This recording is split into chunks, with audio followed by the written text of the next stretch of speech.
शेख साहब बताइए सर, अब सिवाय ये कि you agreed to continue talking, कोई और बात तय हुई गुज़िश्ता रोज के इजलास में? देखिए आपका बात यह है जी कि कल प्रिलिमिनरी मीटिंग थी और उस इब्तदाई मीटिंग के अंदर आपको अंदाजा है कि हमारे बहुत से मेंबर ऐसे हैं कमेटी के, specially the chairman of the committee जो हमारी साइड से हैं, उनके ऊपर 100+ केसेस हैं and he was in Peshawar high court for his bails, तो वो उस मीटिंग को अटेंड नहीं कर सके। हमारे एक और दोस्त जो है, हमारे सेक्रेटरी जनरल जो है, वो भी इस कमेटी के मेंबर हैं, वो भी नहीं पहुंच सके, एक दो हज़रात मुझसे बाहर थे। तो प्रिलिमिनरी जो गुफ्तगू हुई है उस हवाले से हमने वो जो हमारे नुकात हैं वो हमने उनके सामने रख दिए और आप ये कह सकते हैं कि एक एंगेजमेंट का बाकायदा तौर पे आगाज हो गया है इस पहली मीटिंग के रूह से। अब दूसरी मीटिंग में उनकी तरफ से ये कहा गया कि हम चार्टर ऑफ डिमांड इख्तियार करें सो दैट उस पर फिर उनके और इधर से नुकात जो है इस पर डिस्कशन हो सके। तो बेसिकली इट्स अ स्टार्ट। और जो सवाल सबके ज़हन में, साहब तो क्या वो राइटिंग में आपसे चाहते हैं चार्टर ऑफ डिमांड्स? माफ करिएगा आपकी बात काट रही हूँ, व्हेन यू से चार्टर ऑफ डिमांड्स, क्या हुकूमत चाहती है कि आप लिख कर उनको दें? इसमें एज सच राइटिंग वाली गुफ्तगू तो नहीं हुई है, मगर अगर कोई राइटिंग वाली बात भी है तो जो हमारा चार्टर ऑफ डिमांड होगा, जो नुकात हैं, वो कोई आवाम से या पाकिस्तानियों से छुपे हुए नहीं है, वो हम बिल्कुल लिख भी देंगे, खोल भी देंगे, मगर इसका फैसला कमेटी के चेयरमैन खुद करेंगे। तो I won't be able to comment on that इस हवाले से, बट इसमें कोई मजाक का वो नहीं है। जो चीज हम कर रहे हैं छुप के नहीं कर रहे हैं। बिल्कुल ठीक। हाँ, मैंने तो बस इसीलिए पूछा सर, क्योंकि जैसे आपने खुद कहा कि सबको ही मालूम है कि आपकी क्या शराइत या मुतालबात हैं, तो अगर वो मांग रहे हैं तो शायद किसी और फॉर्म में। सर ये बताएं कि ये भी जिक्र हुआ कि आप लोगों को ऑब्वियसली अगर ये मुज़ाकरात आगे बढ़ने हैं, इमरान खान साहब से एक्सेस चाहिए और इसकी भी कमिटमेंट दी गई, तो क्या कोई तारीख तय हुई है किस तरह ये मामला आगे बढ़ेगा कि जब आप लोग इमरान खान साहब से मिलना चाहते हैं तो हुकूमत उसको किस तरह से आपको फैसिलिटेट करेगी? कोई उसके ऊपर तफसील डिस्कस हुई? देखिए बात यह है कि इमरान खान साहब से एक्सेस तो बड़ी ही इंपॉर्टेंट है, इसके बगैर तो कोई प्रोसेस आगे चल ही नहीं सकता ना जी, क्योंकि इन्होंने जिनसे गाइडेंस लेनी है वो मौजूद हैं, इन्होंने जिस हद तक जाना है इनके कायदीन भी मौजूद है, इनकी पार्टियां भी मौजूद हैं। हमारे लोगों की ये जो कमेटी है जो हैंड पिक्ड है इमरान खान साहब के हवाले से, बहुत से ऐसे मोड़ आएंगे जिसपे इस कमेटी का इमरान खान साहब से रेगुलर बेसिस पे जो राब्ता है वो बड़ा इंपॉर्टेंट है इन नशिस्तों की कामयाबी के लिए। तो वो हमने कल मैंने प्रेस कॉन्फ्रेंस में भी डिमांड किया, जो हमारे दोस्त मिले जाके कमेटी के 3 मेंबरान, उन्होंने वहां हुकूमत के सामने और उनकी मुज़ाकराती कमेटी के सामने भी रखा और अंडरस्टैंडिंग ये है कि वो उस पे उन्होंने कहा कि हम बिल्कुल इसको फैसिलिटेट करते हैं। इस हवाले से उन्होंने बयान भी दिया है हमारी कमेटी के लोगों ने आके। तो वो जरूरी है जी एक्सेस, उस एक्सेस के बगैर चीजें लेट होंगी, उनमें रुकावट होगी, उसका फिर टाइम फ्रेम कोई नहीं होगा, फिर एक बेतुका सा नेवर एंडिंग वो चल पड़ेगा। और आज इमरान खान साहब ने इस कमेटी के सर बट कोई तारीख सेट की है उन्होंने इसके लिए कि आप इस तारीख को मिल लें, या आप लोगों ने कोई बात की हो कि इस तारीख तक हमारी मुलाकात करवा दें? जो अगला इजलास है वो उन्होंने 2 तारीख के हवाले से वो किया है और हमारी डिमांड ये है कि 2 पहले इमरान खान साहब से इस हमारी मुज़ाकराती कमेटी की मुलाकात जरूरी है, मस्ट है।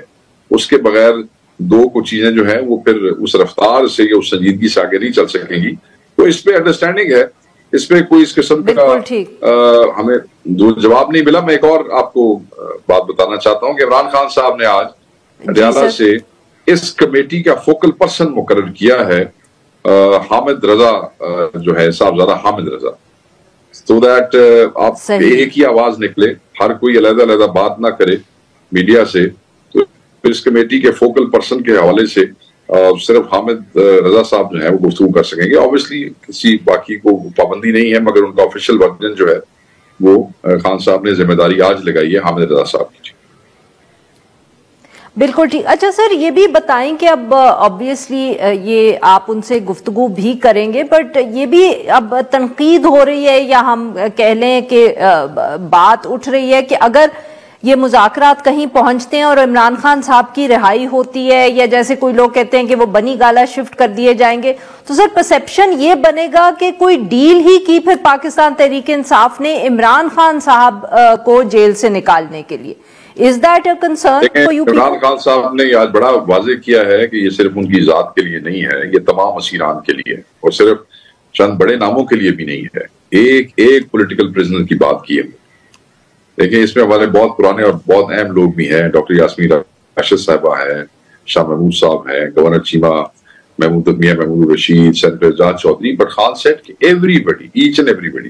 اور انہوں نے دوبارہ اس جوڈیشل کمیشن کے حوالے سے زور دیا ہے کہ جو ہے کسی بھی حوالے سے آپ نے کسی اس میں آ کے ان چیزوں پہ کمپرومائز نہیں کرنا ہے. خان صاحب نے یہ بڑا واضح کہا ہے.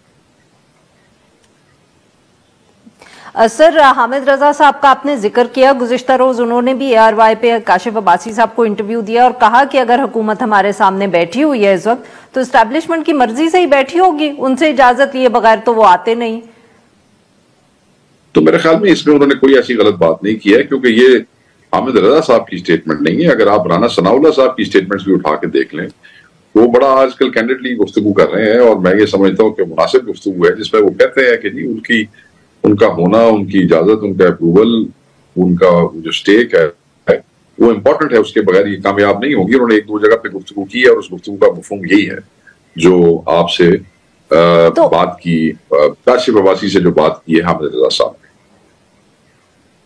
تو سر آپ کے خیال میں یہ اسٹیبلشمنٹ کا، اگر ہم اس کو چینج آف ہارٹ کہہ سکیں جس کو یہ انگریزی میں کہتے ہیں، کیا وجہ ہو سکتی ہے اس کے پیچھے؟ کیونکہ اب تک تو ہم یہی سنتے آئے نا کہ معافی نہیں ہو سکتی، گنجائش نہیں ہے پاکستان تحریک انصاف کے لیے. یہ بات صرف اسٹیبلشمنٹ کی نہیں ہے، اس میں سارے کنسرن کوارٹرز اور تمام سٹیک ہولڈرز ہیں جو کہ اس پاکستان کے سٹیک ہولڈرز ہیں. میں یہ سمجھتا ہوں کہ 26 تاریخ کا جو پاکستان کے وزیر اعظم نے آرٹیکل 245 انووک کر کے جو گولی چلوائی اور جو حکم دیا جس کے نتیجے میں قتال ہوا، اس حوالے سے نفرتیں اس حد تک چلی گئی ہیں کہ ان کے اس احمقانہ قدم کی وجہ سے اداروں میں اور پاکستان کی عوام میں ایک فاصلہ پیدا ہوتا جا رہا ہے. میں یہ سمجھتا ہوں کہ عمران خان صاحب نے یہ ونڈو آف اپرچونٹی جو ہے وہ کریٹ کی، وہ اسی لیے کی کہ اس کے فیوچر میں پاکستان بحیثیت ریاست کے لیے کانسیکوینسز ٹھیک نہیں ہے. تو اس ممکنہ انتشار کو، اس نفرت کو ختم کرنے، کم کرنے کے لیے خان صاحب نے یہ کہا، اور کہا کہ ٹھیک ہے جو بات کرنا چاہتا ہے کر لے. ہم نے جو ہے وہ ایک ونڈو آف اپرچونٹی آپ کے لیے کریٹ کر دی ہے. تو میں یہ سمجھتا ہوں کہ صحیح یہ چیزیں اگر عمران خان سر یہ بتائیے گا، we sort of run out of time, آخری سوال، معاف کریے گا آپ کی بات کاٹ رہی ہوں، کہیں حکومت کے لیے 20 نومبر کی کوئی تاریخ سے پہلے تو کوئی ارجنسی نہیں ہے to talk to you and come to some agreement? نہیں، میری انڈرسٹینڈنگ تو ایسی نہیں ہے، بٹ عارفہ نور صاحبہ ایک بات اپنے ذہن میں رکھیے گا، there has to be a time frame.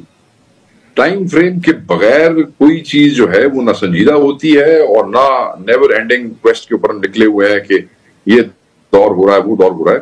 اس حوالے سے خان صاحب نے آج انسٹرکشنز دی ہیں، بٹ جب کمیٹی ان کو ملے گی تو میرے خیال میں وہ خود ان کو بتا دیں گے. 20 کے حوالے سے کوئی ایسی بات نہیں ہے، مگر بالکل we need a time frame. What time frame do you have in mind, sir? Very quickly, مہینہ، 2 مہینہ؟ نہیں، میں تو دیکھیں نا، ایک آدمی جو بے گناہ جیلوں میں ہے، کوئی 500 دنوں سے ہے، کوئی 400 دنوں سے ہے، کوئی 200 دنوں سے ہے، اور کئیوں کی ڈپلوریبل کنڈیشنز ہیں اس وقت جیلم جیل کی، اٹک جیل کی. جیلم میں تو تباہی ہوئی پڑی ہو جیل کی، وہاں پہ تو قیدی زیادہ ہے، جگہ تھوڑی ہے، ہم چیزیں بھیجتے ہیں، وہ چیزیں بھی ایکسیپٹ جو ہے اس طریقے سے نہیں کر رہے. تو میں یہ سمجھتا ہوں کہ 1 گھنٹہ 1 دن بھی کسی آدمی کو اگر آپ نے غیر قانونی طور پہ اندر رکھا ہے تو ظلم کیا ہے. سو اس کے لیے یہ لوگ میوچلی، عارف الوی صاحب نے سر 1.5 مہینے کا ذکر کیا تھا. ہو سکتا ہے ان کے ذہن میں کوئی چیز ہو، مگر میں یہ سمجھتا ہوں کہ جب یہ دونوں کمیٹیز آپس میں بیٹھ جائیں گی تو ہمارے والی کمیٹی جب خان صاحب سے مل کے آئے گی تو وہ کوئی گائیڈنس میں کوئی ٹائم دے گی جو وہ گورنمنٹ کی کمیٹی کے ساتھ جو ہے وہ بات کریں گے، اور اس پہ کوئی میوچل ایگریمنٹ ہوگا اور ہونا چاہیے.